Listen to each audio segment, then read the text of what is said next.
जय जय श्री राधे कृष्णा। जय जय श्री राधे कृष्णा। जय जय श्री राधे कृष्णा। खुश रहो, खूब तरक्की करो। और भाई मिलन, बहुत अच्छा लगा तुम्हारा गोवर्धन लीला वाला जो प्रसंग तुमने YouTube पर डाला है। बहुत मन को भाया और बहुत ही अच्छा लगा। और जैसा एक आध बार इससे पहले जो तुमने चर्चा की थी कि मुझे हिचकिचाहट लगती है, कैसे करके हम उस पर बोल पाएंगे, चेहरा नहीं दिखाना चाहते थे YouTube पर, ये सब चीज़ बड़ा देख करके, लेकिन तुम्हारी जो भाषा शैली थी, जो तुमने बोला, बहुत ही प्यारा लगा। और जो गोवर्धन लीला का प्रसंग है वाकई बहुत सुनने लायक है, बहुत अच्छा है। तो अभी शायद तुमने ये 10th के बोर्ड के एग्ज़ाम दिए हैं, लेकिन बोर्ड के एग्ज़ाम जो दिए हैं ये भी CBSE बोर्ड से दिए हैं ना? CBSE। अच्छा, तो CBSE बोर्ड से देने के बाद में फिर ये अचानक YouTube का दिमाग में कैसे आ गया? नहीं देखिए, मैं बहुत सारे संतों की वाणी सुना करता था, श्रीमद् भागवत सुना करता था कई संतों के मुख से। तो वो सुनते सुनते सुनाने का विचार मन में आया, तो मैंने फिर चैनल बनाया YouTube पर। लेकिन वो हिचकिचाहट रहती थी कि चेहरा कैसे दिखाऊं, और मतलब हिचकिचाहट रहती थी YouTube के सामने, लोगों के सामने प्रेजेंट नहीं हो पाता था। तो मैंने फिर इधर उधर के ब्लॉग, डेली ब्लॉग डालने शुरू किए, डेली लाइव ब्लॉग। अब मैं उस पर श्रीमद् भागवत के प्रसंग, श्री कृष्ण लीला के प्रसंग डालता हूँ, और उसमें भी श्री कृष्ण की अभी अच्छा, वो डेली ब्लॉग इसलिए डाला हुआ कि उसमें कुछ इस तरीके से बोलने में हिचकिचाहट की वजह से, और वो सही से प्रॉपर उसको बोल नहीं पाते होंगे, लेकिन कोई बात नहीं। जो गोवर्धन लीला का मैंने प्रसंग देखा, वाकई बहुत अच्छा, आनंददायक लगा। और इसके लिए मैं यही उम्मीद करूंगा कि करो, निरंतर आगे बढ़ो। और इस तरीके से क्योंकि आपकी वाणी भी मुझे अच्छी लगी सुनने में, तो उस वाणी के द्वारा जो भी व्यूअर देखने वाले हैं उनको अच्छा लगे। और जब मुझे अच्छा लगा तो मुझे उम्मीद है कि वो सभी को अच्छा लगेगा। और आप लोग जो भी देख रहे हो, ये इनका जो आईडी बनी हुई है, जो चैनल बना हुआ है, चैनल का नाम भी बहुत आसान है और सर्चिंग में आराम से आ जाएगा। उसका हालांकि लिंक दे देंगे, लेकिन लिंक पर आप ना भी जा पाएँ तो मैं नाम बता रहा हूँ, आप उसको YouTube पर सर्च करना, मिलन उपाध्याय, MILAN, मिलन उपाध्याय, UPADHAY,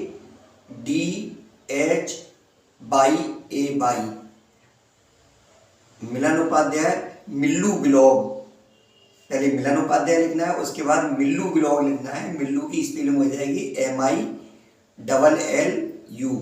मिल्लू, और blog VLOG, V for victory, vlog.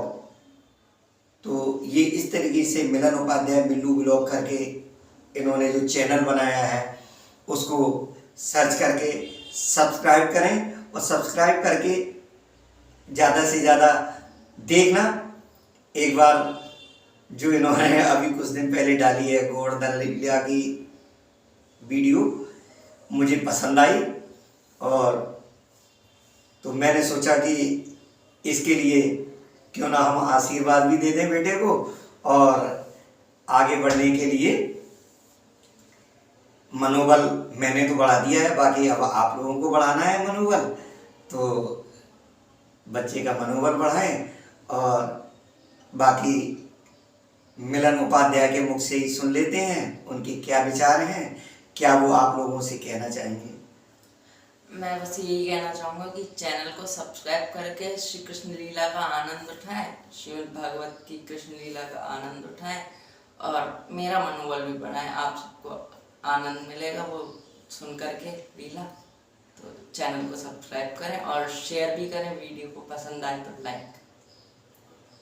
तो इसके पीछे और क्या मकसद है, कृष्ण लीला देखेंगे या सुनेंगे, सुनने के पीछे क्या उद्देश्य, क्या है, क्या मकसद है?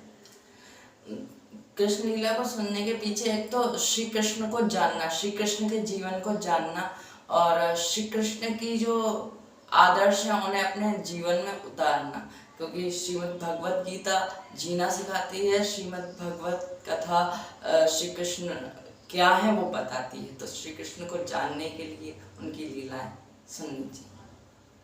अच्छा, श्री कृष्ण, सबसे पहले तो श्री कृष्ण को ही समझ रहा है, तो श्री कृष्ण को यूँ तो लोग छलिया और क्या क्या उनके अवगुण बताते हैं, उसके बारे में क्या कहना है? नहीं, देखिए, श्री कृष्ण श्री हरिनारायण के अवतार हैं, वो लीला करने आते हैं, तो बस लीला भक्तों के लिए लीला करने आते हैं। और जब जब होए धर्म की हानि, बाढ़े अधम अभिमानी, तो तब भगवान लीला करने आते हैं, राक्षसों का वध करने आते हैं और धर्म की स्थापना करने आते हैं। तो वो लीला थी। बाकी तो ये ब्रजवासियों के भाव रहते हैं कि उन्हें छलिया कहते हैं, माखन चोर कहते हैं, भक्तों के भाव रहते हैं। अच्छा, ये गोवर्धन लीला के बाद में एक जो दूसरा,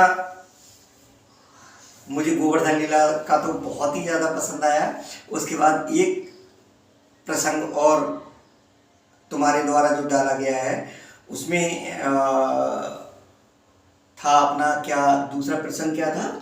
गोपी चीर हरण लीला श्री कृष्ण द्वारा। हाँ, तो श्री कृष्ण द्वारा गोपी चीर हरण लीला के संदर्भ में, हालांकि मैंने तो सुना है और तुम्हारी मुख से सुना, वो अच्छा लगा कि जो कृष्ण ने गोपियों की चीर का हरण किया, यानी वस्त्रों का हरण किया था, वस्त्रों को चुराया था, तो उसके पीछे का मकसद जो लोग कुछ गलत दृष्टि में देखते हैं, उसका तुमने अच्छा प्रकाश डाला था। एक बार दोबारा से उस पर प्रकाश डालो कि उन वस्त्रों को चुराने के पीछे श्री कृष्ण का क्या मकसद था और वो क्या गोपियों को प्रेरणा देना चाहते थे। देखो, गोपियों के वस्त्र चुराने के पीछे यही मकसद था कि गोपियां यमुना स्नान करने जाती थी तो वो पूर्ण नग्न होकर के स्नान करती थी। तो श्री कृष्ण ने पहले तो बातों से समझाया कि ये करना गलत है, ये शास्त्र हमारा कहता है कि ना नग्न स्नायाम, पूर्ण नग्न होकर के कभी भी स्नान नहीं करना चाहिए। तो श्री कृष्ण ने पहले तो गोपियों को बातों से समझाया, पर गोपियां समझी नहीं। तो श्री कृष्ण ने बस चोरी की लीला, वस्त्र हरण की लीला करके उनको ये समझाया कि पूर्ण नग्न होकर के स्नान नहीं करना चाहिए, ये शास्त्रों में भी। अच्छा, तो उसको देखते हुए मैंने सुना, तुम्हारी मुख से सुना इस भाग में कि श्री कृष्ण ऐसा नहीं कर सकते, उनकी अवस्था के बारे में भी कुछ प्रकाश डाला था, तो उसके बारे में भी थोड़ा सा नहीं। देखिए, वो लोग ये कहते हैं ना कि कैसा भगवान है जो वस्त्र की चोरी करता है, वस्त्र हरण करता है गोपियों के, ये कैसा भगवान है, कृष्ण के बारे में सवाल उठाते हैं। तो मैंने वही कहा था कि श्री कृष्ण की अवस्था जिस समय उन्होंने वस्त्र चुराए थे, गोपियों के वस्त्र हरण किया था, तब उनकी आयु मात्र 6 वर्ष की थी। तो मैंने यही कहा था, यही कहना चाहूँगा कि उस समय जो श्री कृष्ण की उम्र थी वो 6 वर्ष की थी। तो 6 वर्ष के बालक में कभी भी काम वासना या गलत विचार नहीं होते हैं, तो वो तो लीला करने के लिए और समझाने के लिए किया था। बाकी श्री कृष्ण एक 6 वर्ष के बालक थे, उन 6 वर्ष के बालक में कभी भी काम वासना नहीं होती, तो वैसे कुछ गलत विचार से उन्होंने नहीं चुराए थे, बस इतना। और बाकी पूर्ण लीला सुनने के लिए आप चैनल पर। बाकी ये बहुत अच्छा बोला था उस प्रसंग में, मुझे भी सुनकर बड़ा खुशी हुई थी। और कि जो संदेह, देखिए आप में से काफ़ी लोगों के संदेह काफ़ी हद तक दूर भी हुए होंगे, और नहीं हुए हों तो आप बच्चे मिलन उपाध्याय के उन प्रसंगों को सुन कर के देखना, बहुत अच्छा लगेगा। थोड़ा सा इनकी जो वाणी है वो हल्का भी हिचकिचाहट रहती है, लेकिन मधुर है और शब्दों का जो उच्चारण करते हैं वो भी अच्छा लगता है। तो इसलिए देखने में मेरी दिलचस्पी हुई। मैंने कहा मिलन के चलो ये थोड़ा जो विचार हैं वो आप लोगों के बीच में रखें। और वाकई श्री कृष्ण की के बारे में, जो चीरहरण के बारे में अनेक लोग अपने अपने मत रख करके दोषारोपण करते हैं, नारायण हरि पर लांछन लगाते हैं। तो देखिए उनकी अवस्था अगर 6 वर्ष की थी, 6 वर्ष का एक साधारण सा बच्चा, अबोध बच्चा होता है, वो क्या जाने इन सब चीज़ों को, लेकिन धर्म की रक्षा के लिए उन्होंने ये लीला की, उन्होंने इतना साहस जुटाया।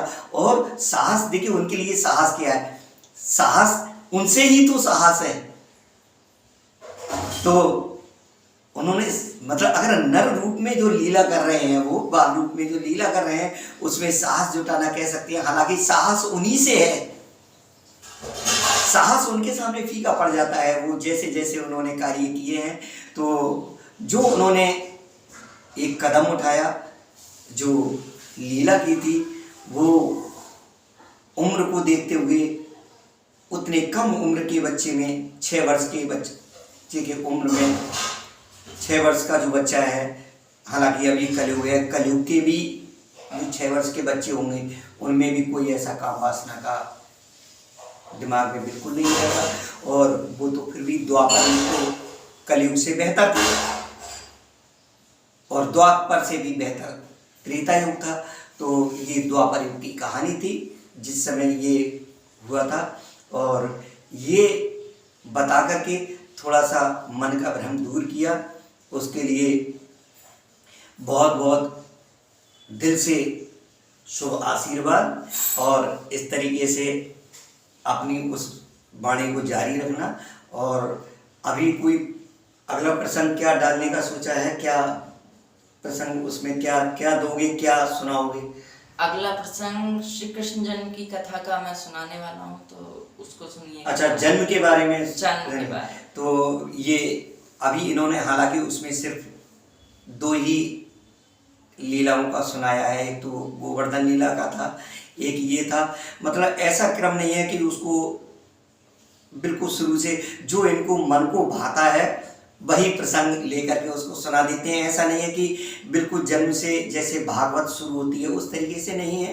कोई भी प्रसंग जिससे हम लोगों को कुछ ना कुछ प्रेरणा ही मिलती है, तो उस तरीके से। और फिर बच्चे की वाणी द्वारा जब सुनेंगे तो थोड़ा सा अच्छा आनंद आएगा। तो ये सबसे पहले गोवर्धन लीला देखना जो पहले डाली है, उसके बाद में फिर दूसरा प्रसंग गोपी चीरहरण का, नहीं गोपी चीरहरण, हाँ जी, वस्त्रहरण का, चीरहरण नहीं सॉरी, वस्त्रहरण का। तो गोपी वस्त्रहरण का जो है, गोपियों के वस्त्र चुराने का जो प्रसंग है उसका भाग देखें। और उसके बाद में फिर आज इनकी जो योजना है उसके लिए अगला भाग आपको तैयार मिलेगा। तो वो ये, लेकिन इन प्रसंगों से हमें करना क्या है? नंबर 1 तो श्री हरि विष्णु अवतार कृष्ण कन्हैया को समझना है। उनके प्रति जो दुर्भावनाएं, जो दुर्विचार कहीं से भी हमारे दिमाग में उत्पन्न होते हैं, उनको तुरंत कुचलना है। और दूसरे जो लोग आलोचना करते हैं प्रभु श्री कृष्ण की, उनको अगर हो सके तो उनको वहीं पर थोड़ा सा समझा देना है। और हालांकि हर जगह समझाने की आवश्यकता नहीं होती। जहां पे मूर्खों की, कुसंगतियों की बैठक हो, उससे तो दूरी होना अच्छा होता है। लेकिन जहां सत्संग हो, वहां अगर कोई मूर्ख आ जाए तो उसको जरूर थोड़ा सा समझाया जा सकता है। लेकिन उन मूर्खों की टोली में तो समझाना या कुछ भी कहना बहुत मुश्किल हो जाता है। इन्हीं शब्दों के साथ जय माता दी, जय जय श्री राधे कृष्णा। जय श्री कृष्णा, जय जय श्री राधे।